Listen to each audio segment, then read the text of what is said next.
Muy buenos días. Hoy lunes vamos a meditar del Evangelio de San Lucas, capítulo 9, versículos 46 al 50.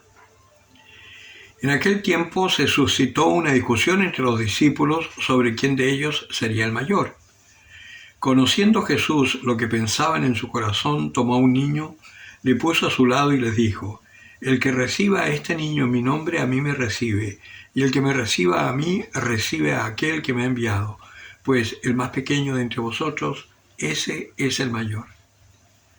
Tomando Juan la palabra, dijo: Maestro, hemos visto a uno que expulsaba demonios en tu nombre, y tratamos de impedírselo, porque no viene con nosotros. Pero Jesús les dijo: No se lo impidáis.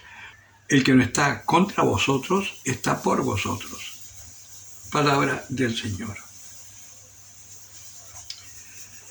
Nosotros veíamos en el domingo esta necesidad de conocer las Escrituras cuando Jesús decía: tienen a Moisés y a los profetas.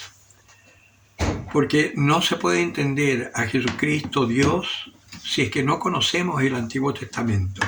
No es que solo sea válido el Antiguo Testamento, sino que Jesús viene a dar cumplimiento al Antiguo Testamento. Pero en el Antiguo Testamento Dios le está hablando a un pueblo que no conocía mucho a su Dios.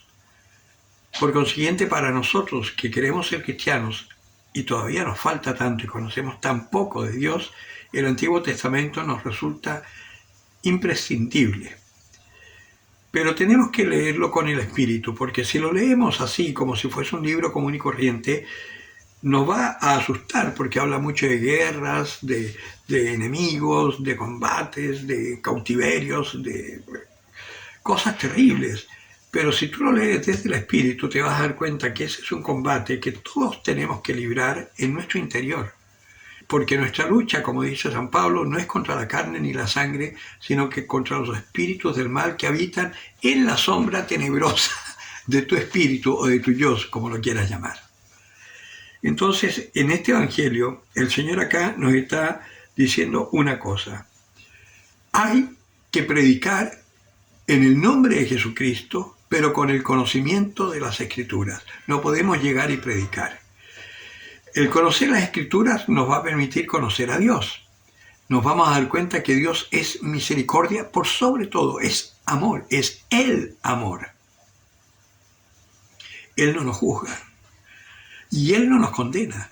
Nosotros nos condenamos por nuestros actos. Según como vivamos, es como vamos a vivir arriba. La palabra de el pobre Lázaro y el rico Epulón nos habla de eso también. El rico ni aún en el infierno se convirtió y seguía viendo a Lázaro como a un pobre, en circunstancia que Lázaro estaba descansando en brazos de Abraham. Lázaro se salvó, el otro no. Porque lo que hagas en vida, así como vivas acá, así vivirás allá. Advertencia seria. Pues acá, ¿quién va a ser el mayor? El que reciba a este niño en mi nombre, a mí me reciba. Y el que me recibe a mí, recibe a aquel que me ha enviado. ¿Cómo vamos a recibir como niños al Señor? Porque quien no se haga como este niño no podrá entrar en el reino de los cielos. Significa que tienes que confiar plenamente en la palabra del Señor, que por lo demás es la única palabra verdadera, la única palabra que te lleva a la vida y no a la muerte, la única palabra que es eterna y absoluta. No hay otra verdad, solo la de Dios es absoluta. Todo lo demás es relativo, hasta tu propia fe es relativa, porque hoy crees y mañana puede que le des una patada a todo y te mandes a cambiar. Recibirlo como un niño, en la confianza total y absoluta de ese Padre maravilloso que nos ama y que nos quiere dar una vida extraordinaria. Y lo siguiente, que también es interesante, que expulsa demonios en nombre de Jesús, pero que no es de ellos. Aquí entran todas esas iglesias evangélicas que surgen no de las divisiones de la Iglesia Católica, sino que han existido siempre, desde siempre, en una manera, digamos, simple, religiosa, natural, creyendo en Jesucristo, pero sin pertenecer realmente a la Iglesia Católica. ¿Cómo se van a distinguir esos que no están contra nosotros?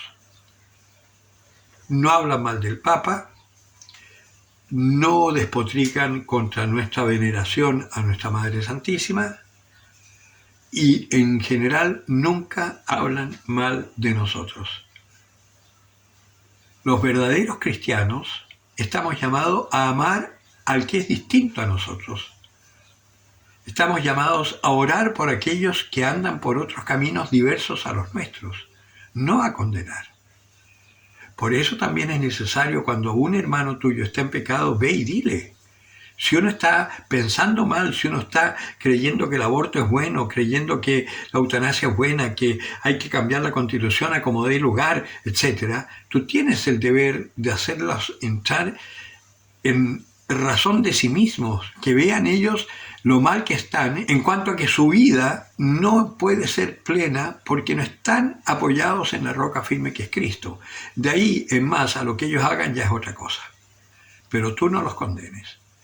Nuestra misión entonces, si no hacen caso, es orar por ellos, para que el Señor tenga compasión de ellos. Pero según como vivamos acá, es como viviremos allá. La conversión, el arrepentimiento es aquí y ahora, no después. El que tenga oídos para oír, que oiga.